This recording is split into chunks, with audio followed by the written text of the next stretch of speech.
We'll begin our day, as we tend to do, inside the Maroon and White universe, the Maroon and White notebook. Aggie softball hosted McNeese State. And Aggie softball, I warned you, I told you, run-rolled McNeese State 11-1 in 5. It was a 6-run third that pretty much put the end to this one. Sydney Peters started, got the dub. Grace Sparks in relief. Maya Perez, yard work.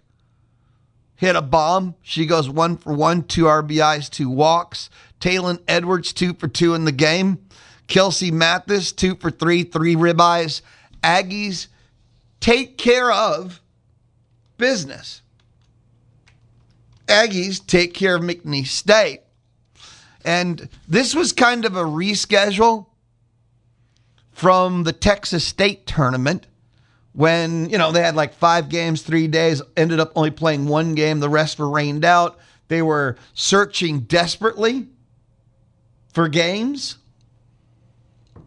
but then ended up not being able to find any for that weekend. And this doesn't make up for all the games they lost, but it was a makeup game and a run rule practice exercise. Up next, there's 4 SEC series remaining. Ole Miss in Oxford this weekend. Mississippi State, Davis Diamond. South Carolina and Columbia. And then the Aggies will finish the year in a super regional, we'll call it Oklahoma City. That's the Women's College World Series softball preview with Oklahoma. Dynasty, Oklahoma, top 3, top 5, top 3 team in the country. The final month of the regular season softball is beginning. That's the way to look at it. A&M softball has one more midweek. Baylor in Waco. Very, very, very surprised. I'm very surprised. I have no idea why any A&M softball team would ever play in Waco. It just helps them. I'm surprised that game's on the schedule, but new staff. They don't believe in midweek games, and they take one, and it's in Waco. Very surprised by it. But it doesn't matter. Aggie softball takes care of business against McNeese. Aggie baseball, in about 25 minutes, we got to listen in. Michael Earley yesterday had his media day in advance of the TU game. And Aggie baseball, Texas, Friday, Saturday, Sunday. I asked a question yesterday, which you could still weigh in. You got thoughts? Is this the biggest regular season matchup ever? I mean, A&M has played Texas in the regular season at Olsen Field. This isn't the first time, but something about the Schloss homecoming really adds a little something extra to this. Feels like it to me.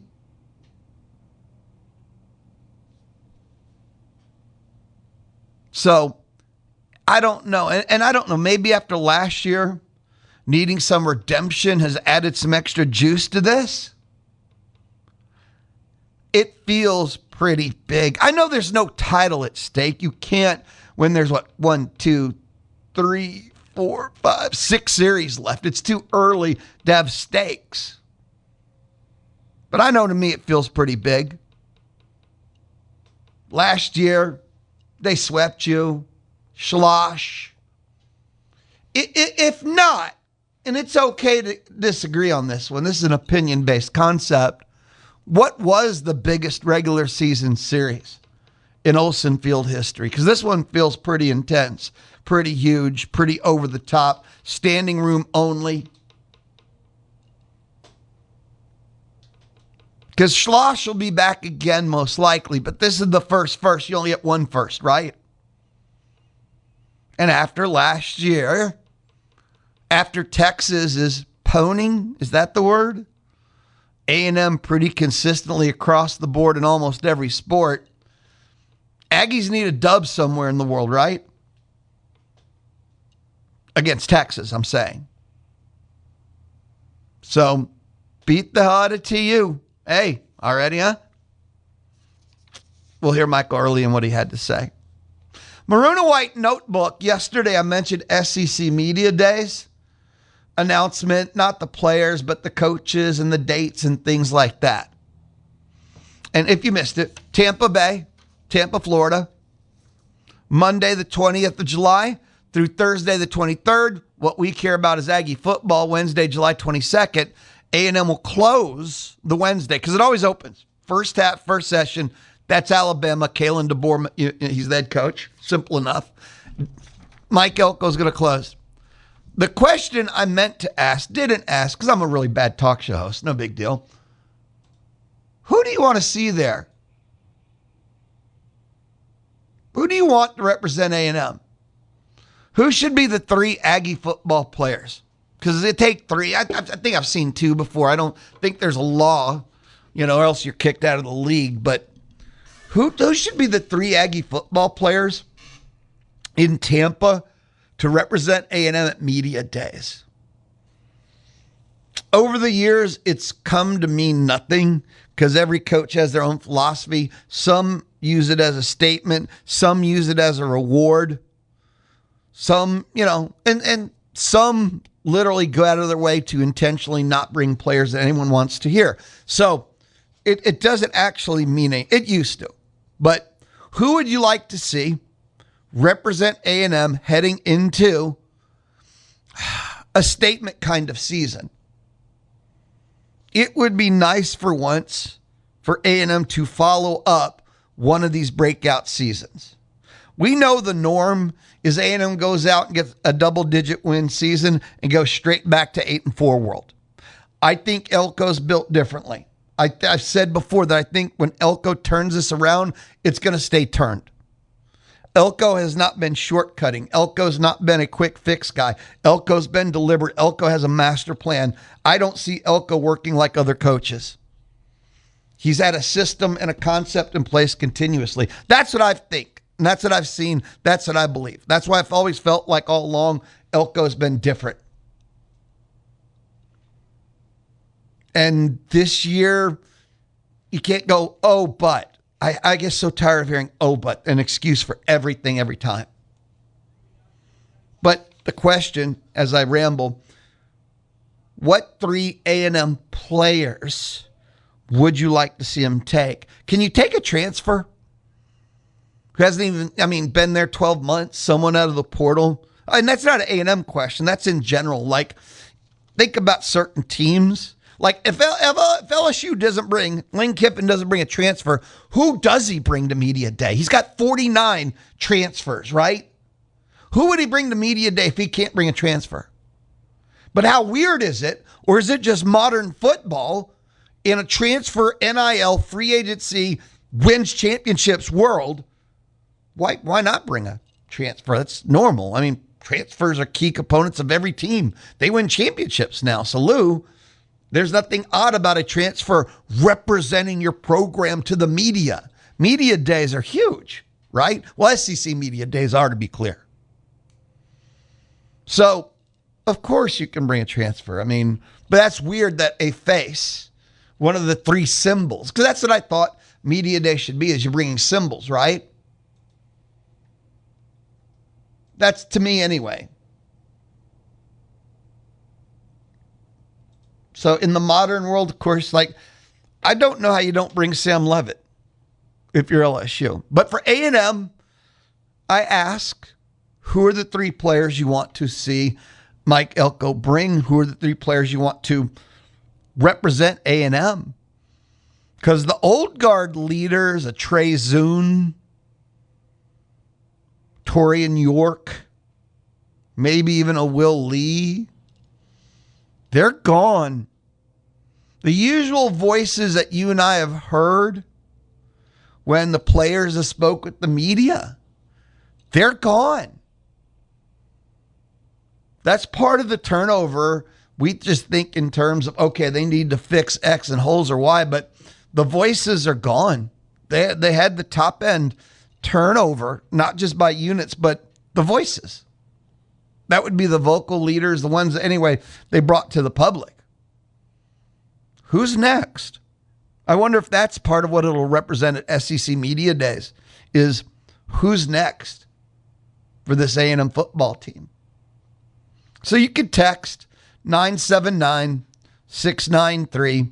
979-693-1150. Who do you want to see A&M take and bring and be at Media Days with Mike Elko? Who are the three players? I don't know who from the O-line. Don't really see anyone at running back. Maybe Mario Craver. On the defensive side, maybe Damian Sanford. Maybe Marcus Ratcliffe. Interesting question the more I throw it around in my head. Now, when we return, we're staying Maroon and White Notebook basically the entire first hour here on the Louie Bellina Show. Thursday edition. Wow, the week has flown by fast. The Louie Bellina Show presented by CC Electric. ESPN asked, they did something that reminded me of the old Athlon Sports Day. And Mitch Light of The Athletic, Braden Golf 440 Sports. I met them both when they were with the, I said The Athletic, Athlon Sports. And the power of Athlon was they had connections in the SEC community. And those connections, they could get anonymous head coaches, anonymous DC, OC position coaches to comment. And what ESPN did is they got the top newcomer transfer player for every team that's going to be vital, essential. And then they got anonymous coaches and GMs to explain the player's value and what they think about them. And I love and dig that kind of info. And ESPN did it for once versus having their alleged experts share hot takes about them. So a little conversation about that and more. This is the Louie Bellina Show. Just getting started. This is the Louie Bellina Show. Ooh, I'm inside the Charles Schwab studio Thursday on the Zone. And now, ladies and gentlemen, the Louie Bellina Show. He loves his Aggies, Astros, and Stars. Damn straight. Listen in weekdays 11 to 2 on the Zone. The Louie Bellina Show inside the Charles Schwab studio. Just getting started. 12 o'clock. Nope. No Cedric Golden of the Austin American Statesman. Has to work. Hopefully he'll be joining me tomorrow. TBD. 12:35. Got to listen in. Aggie football land and rink. 1 o'clock, Rusty Burson, Aggie historian, author, Texas Rangers fan. Nobody's perfect. Coming up shortly, though, more immediate future, 11:35, Michael Earley, A&M baseball head coach, will preview the TU series. Met with the media yesterday. That's our Aggie baseball listen in. John in College Station texted, I got a question on the table right now.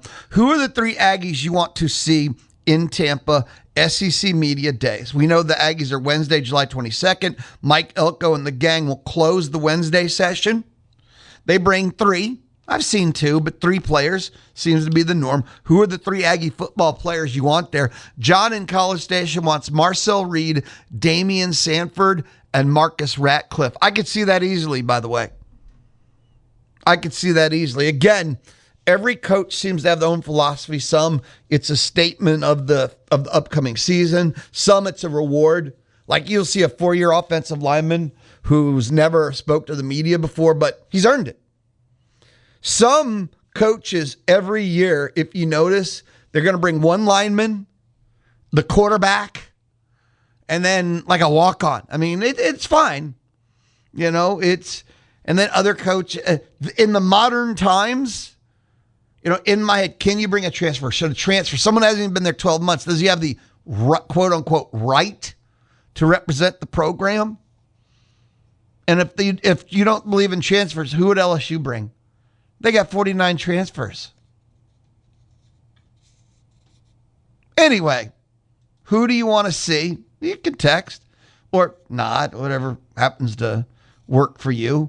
But who do you want to see A&M bringing? Johnny, it's not Johnny, my apologies, John in College Station. Marcel, Sanford, and Ratcliffe. I could see that easily. Again, I could see Mario Craver. That's another name that pops up for me. In the O-line, D-line, if you wanted to bring a lineman, I kind of struggle. You got 4 new starting O-linemen. And in the D-line, you're kind of replacing all of them too. Rough, isn't it? 979-693, light up, text. And I mentioned before we took a timeout, ESPN did something that Athlon did all the time that I love to look at. And they surveyed coaches, general managers, and personnel staffers across the SEC on what stands out about the top newcomer for every SEC team. And I love the anonymous coaches stuff. And the newcomers are all transfers. Like at Auburn, the quarterback that seems to be this big mystery, but it's their hope for the future. Byron Brown, the USF transfer coming with his head coach. Sam Levitt at LSU that, okay, even the people that doubt him at least say he's good. They're just tired of hearing he's great, which, all right. At least they're giving credit he's good. I go fair game at that point. How good he is, people forget he was hurt all last year. People forget his O-line was trash. People forget that 2 years ago, he led them to the college football playoff and they should have beat Texas, but they got jobbed once but not twice in that college football playoff game. And let's see. Cam Coleman was the pick for Texas. And I describe Cam Coleman as the Arch Manning insurance policy. If there was any chance for Arch to regress, if there was any question, did Cam really break out over the end last year? And he did. I know it's hard to give credit to anything burnt orange. Fair game. I agree. But Cam Coleman was the insurance policy. I think you single-handedly make sure that Arch did, and even them spending this offseason working out together will make sure that they both are going to be fine. For Texas A&M, the newcomer, and A&M had a really good high-end portal class, right? They did, in case you're like, that wasn't a question. I know I said it as such, but they went with Isaiah Horton, and it could be Coney, and it could be, I hope I don't get his name right, but Asaka. They actually have multiple options of who could be their top newcomer. That's the sign of a great class. But they went with Isaiah Horton, the wide receiver from Alabama. So here's what the anonymous coaches, GMs, and personnel staffers told ESPN. Quote, oh, that's from Mike Elko, so that's not. Okay, here's the rest of it. Should step up immediately, featured boundary target, focal point of the revamped passing attack. Go-to option on the contested balls. He's a red zone guy. Length, strong hands, gliding acceleration. He can exploit the middle of the field. They can move him around the formation. He is the guy that you use to create mismatches. You find the smallest corner or safety, and then watch Horton eat his lunch. I phrased it as eat the lunch. That's me paraphrasing. My apologies. He'll stretch the defenses vertically. He can open up underneath routes by stretching, which, okay, Mario Craver. The two of them are synergy. Reliable big frame target on high leverage downs. Quote, if Horton stays healthy, he's poised to be among the SEC's most productive receivers and a vital weapon for A&M's playoff aspirations. I think that's pretty simple, everything I said. He's not just a top receiver. He's a difference maker. He's not just a guy that will be helpful. He's a game changer. That's what Isaiah Horton is. He's not just a good receiver. He's a great receiver. He is a complete difference maker. So, no. You see why Isaiah Horton was the one they picked? And a lot of what ends up happening, I think, with A&M's wide receiving core. So they replaced their number one wide receiver, Casey Concepcion, with what might be a better number one, potentially, because when I say better, I want to explain this. I don't know about a pure talent standpoint. That's not what I mean. In this new, they keep saying revamped offense, Horton is going to be better than Concepcion in this system. And has nothing to do with talent to talent. What could end up being the defining moment of the offense is Ashton Bethel Roman, who we saw take his next step over the second half of the season. And if he just picks up where he left off, and now we're those three receivers, which is Horton, Craver, and Roman, and all three are legit all SEC wide receivers. And you've now got a threat over, under, and there's Roman. You don't have enough defenders to cover that. And it all is now up to Marcel Reed. Breathe, scan the field, and you're going to have some deadly, scary mother on the field open. And you're going to have a Horton who you throw it on his frame and you let him grab it. You quit throwing the ball 5 yards wide of people. You know, it's neat you have a revamped offense. It's going to be neat that you have these targets. It's still all on Marcel. Nothing's changed in that concept. Last year, when you had KC, if Marcel was better, KC could have been better. And he's already first round, no worse than top first 5 picks in the second round. He was an All-American, but KC his numbers could have been so much huger with a better version of Marcel. Truth. And with Mario Craver, if he was healthy all year, he'd have been an All-American too. Remember that? That's the only thing that stopped him. The A&M, now, wild card, O-line. But I find I have this faith in Adam Cushing. And it's based upon what I saw him do in less than a year. Going back to year one of Elko, nothing to do at all last year, to be fair. It all goes back to year one. Because he inherited one of the worst offensive lines I've ever seen at A&M. And in one spring and fall, I guess summer counts too. I mean, they didn't take off.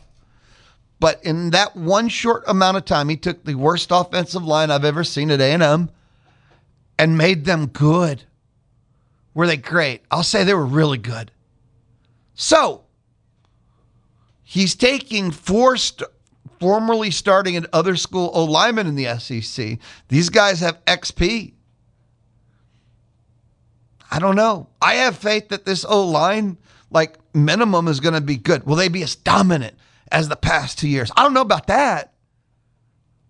But there's a faith in me that they'll be good.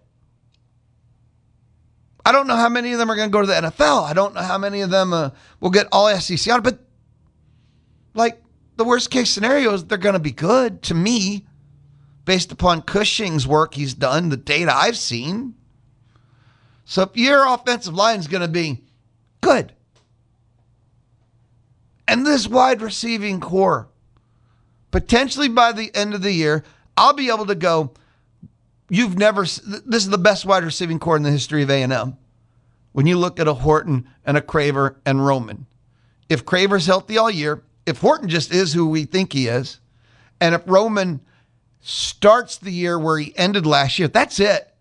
And did anything I say in there sound like a pie in the sky, drinking maroon Kool-Aid, praying, just wishful thinking to you? Anything in there just sound improbable or just, asking for too much? That's what's being set up. So if you're worried about Le'Veon Moss being gone, a new progressive passing attack, wide receiving, will open up for the run game. You can run better if you can pass like that. So to say it's all on Marcel, if you're going to be a third-year starter, which he's going to, you're going to have these weapons. He just has to use them. They're going to make him look good if he gives them a chance to. We need a timeout. We'll return. We switch. We stay maroon and white, of course, but we switched to Aggie baseball. Yesterday, Michael Earley met with the media, a TU series preview and more. It's the Louie Bellina Show, but you probably know that. I'm inside the Charles Schwab studio. It's the Louie Bellina Show, presented by CC Electric, Thursday on the Zone. The Money Machine opens again April 20th. Another chance to win $5,000 from the Zone. The Louie Bellina Show, presented by CC Electric, built on faith, family, and community. Let's see, game plan, blueprint. Oh, the ticket booth. It's going to open at 11:50. It's going to open at 1:50.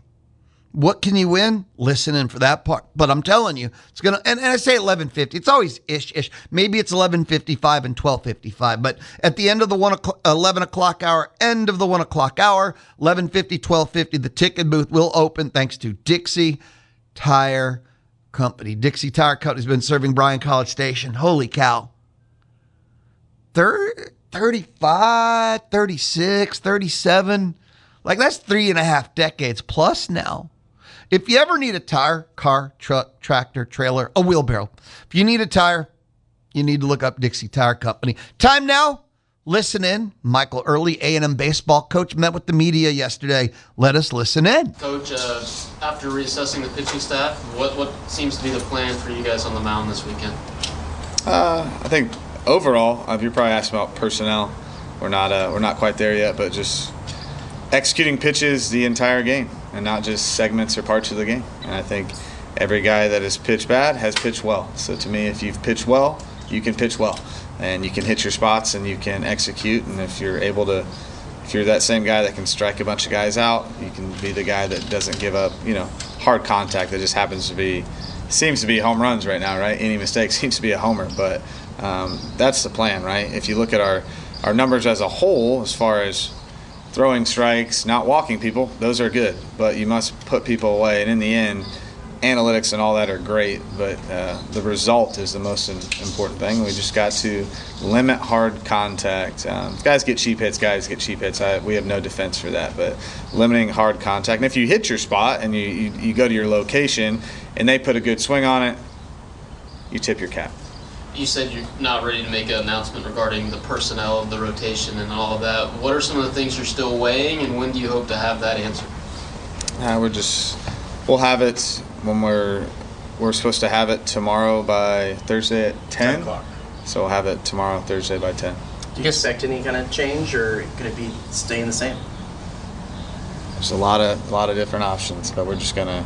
Right now, we're still evaluating exactly what we want to do, and then tomorrow at 10, we got to have our answer in. Speaking of pitching, obviously Texas on the other side, a quality staff there. What have you seen from them, and what has the scout been on those guys? Yeah, they're really good. I mean, they're really good. Probably the best pitching staff in the country. They throw a ton of strikes. They put people away when you're supposed to put them away. They limit hard contact. They got a lot of really good arms. All their starters are A+. Their relievers are really good. They're as good as it gets. They're going to be a really big challenge for our offense. It's been really good, and they just do a lot of things well. They're competitive.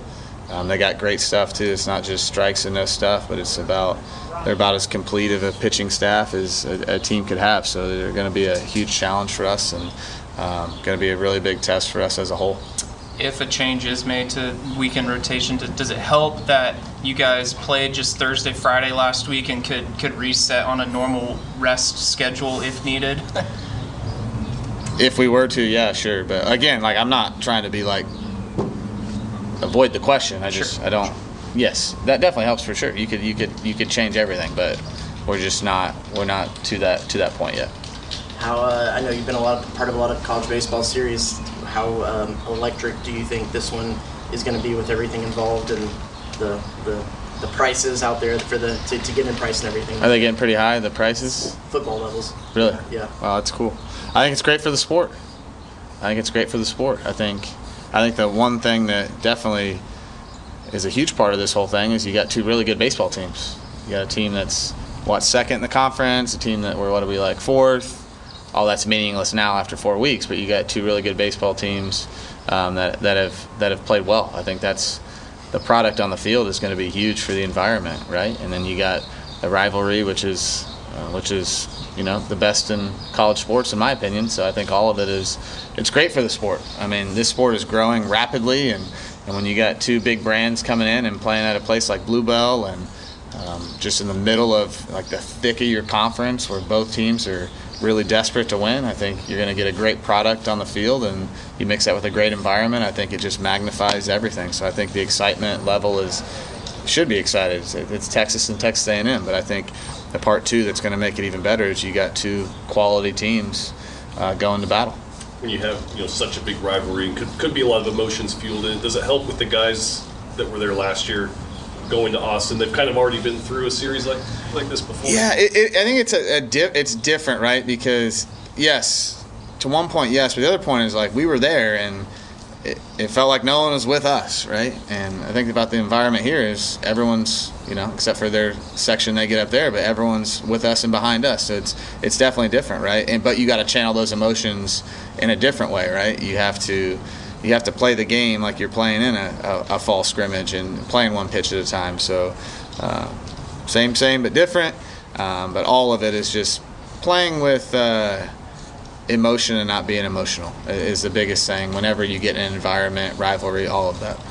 I know this is going to be Jim's first time back to Aggie land since he left. Are you hopeful that people can, behave themselves and not cross any lines in the stands? Yeah, obviously. I mean, in everything in life, I hope people can behave themselves. But as far as anything beyond fan banter, I think we're going to be fine at that. I think people are going to come here and they're excited because we're playing Texas and the rival. And yeah, I don't expect anything out of bounds, but I expect it to be pretty freaking rowdy, and I want it to be.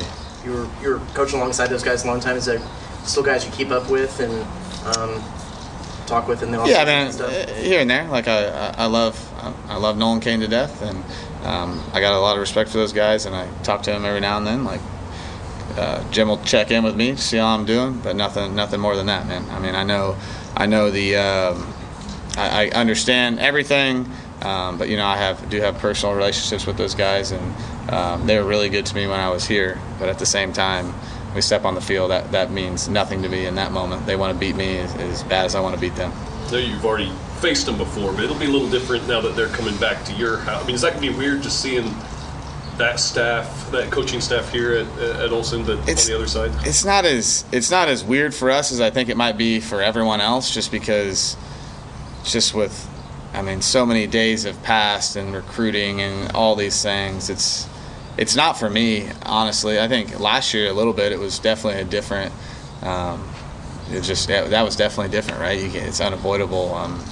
Me sitting here at this point right now, I don't really care, to be honest with you. TK's had some limited playing opportunities recently, but just, it seems like every time something big happens, he's one of the first guys out of the dugout. Just what have you seen from him? Just being maybe an energy guy on the bench and, trying to contribute in that way. Yeah, I think the part with TK is TK hasn't done anything wrong. TK was kind of struggling a little. There's a Tuesday, Jorian got in the game, and this guy's really good. And then at Missouri, we go and TK plays 2 of the 3, and the other guys play 2 of the 3, and they just played just a little bit better, right? And then you go into Tuesday, they played well again, and then you go into Vandy, but TK's right there, and TK's going to play this weekend. But to that point, TK's an awesome teammate, and yeah, he knows we got good players. That's important to have guys that can play, and sometimes you're in there and you get your opportunity and kind of maybe runs its course a little bit, and you get the next guy in. So TK made an awesome play last night. I mean, that play down, it gets overshadowed. We didn't win the game, and it didn't end up being. They ended up getting first and second. We got out of it, but you get right in the game, and the guy blitzes one down the third baseline that looks like it's an obvious double, and he cuts it off backhand and throws it to second. I think maybe him and only Sorrell could make that play. So yeah, he's great. TK's great. You're gonna see him this weekend for sure, and he's a really good player for us, and he's a really good person. So what does the plan for TK this weekend look like, and also in the DH role? Yeah, I mean, it's that combo, right, of obviously our DH role wasn't great last night, and then you always can DH Dewar and get TK in there, and I think there's a possibility to see that, but, I mean, TK's going to play. So where exactly, when exactly, not exactly sure, but, I mean, Terrence Keel is playing this weekend because I got faith and trust in him. Not that I don't in the other guys, but he's a really good defender, and I think in a game like this where is a lot, I think that's when TK's at his best. Anything else? Have you guys talked at all about the weather and any possible changes that could come this weekend? You had to throw that one in there, huh? So, as we all know, the weather here changes rapidly, and we've looked at it. We meet every Tuesday as an entire staff and organization, touched on it. What it's looking like is Friday, it does not look like a situation, according to my Apple app, that we'd have to ever play 2. It's really just going to be about making the decision to maybe back those 2 other games up. But as it changes, as we move forward, we'll make those. But I think we start at 7 on Friday. It doesn't look like that's going to be an issue. And, we'll start it as late as we have to. I don't think it's going to be a problem with the crowd. So, yes, but every day we get updates. Michael Earley, A&M baseball head coach, is media day yesterday, talking TU, Aggies, and more. Tonight, 7 o'clock, it is the final Aggie Diamond Hour of the year. A&M baseball head coach Michael Earley will be live at Rudy's Barbecue. You can listen to the Aggie Diamond Hour right here on the Zone, 1150 a.m. and 93.7 FM. You can listen on the Zone app. You can listen at radioaggieland.com, and you can tell Alexa, play Zone 1150. Tonight, 7 o'clock, Aggie Diamond Hour. Head baseball coach A&M Michael Earley. A couple of players are going to be out there too. You can listen right here on the Zone. We'll take a timeout. We'll come back. The ticket booth will be open thanks to Dixie Tire Company. Start your Sunday mornings with the best week ever from ESPN Radio. Yes! Listen in from 6 to 9 on the Zone 1150 AM and 93.7 FM. This is kind of funny to me. I read all kinds of stuff. I work in radio. We have 8 radio stations. I get stuff emailed, and we share stuff across our radio stations. But Doritos are now too expensive for Walmart. That's the headline. Doritos are now too expensive for Walmart. Walmart is taking away shelf space from Doritos. Other name brand chips, but Doritos. Why? Doritos is up to $7 a bag. Shoppers aren't paying that price anymore. Cut back on buying expensive PepsiCo-owned Frito-Lay products because they've gotten so high. Doritos especially, $7 a bag. And that hurts Walmart's bottom line. And if you hurt Walmart's bottom line, they take away shelf space. So Walmart has reduced their shelf space for those snacks. They put cheaper options that sell better. That's business, right? In February, PepsiCo announced they're trying to win people back. Why? They've missed revenue targets by several $BB billion over the past 2 years. And it's simple. Consumers are tired of it. They've raised their prices and given you less. Shrinkflation, smaller bag, higher price. Smaller bag, higher price. So people are kind of jumping off of like Dorito bags. $7 a bag, and the bag is smaller than before. And Walmart has noticed that people don't use it, so they get less bag space. Anyway, and think about what I said there for PepsiCo. They've missed their revenue targets by several BB billion over the past 2 years. And Walmart is taking away shelf space for things that people actually want to buy. You're too expensive for Walmart. That is the headline. When we return, no Cedric Golden. I don't know what's next. You can hear the Paul Feinbaum Show weekdays 2 to 4 here on the Zone. Presented by Polaris Fun Center. Paul Feinbaum is SEC Country, and Aggieland is SEC Country too. Join Paul weekdays 2 to 4 here on the Zone. Polaris Fun Center, where you can get a $500 rebate on any 450 or 570 Model A TV, or $2,000 cash back on a Polaris XP 1000. Polaris Fun Center, where they sell and service fun, not tractors. The voice of the SEC, and you can hear Paul Feinbaum weekdays from 2 to 4 on the Zone.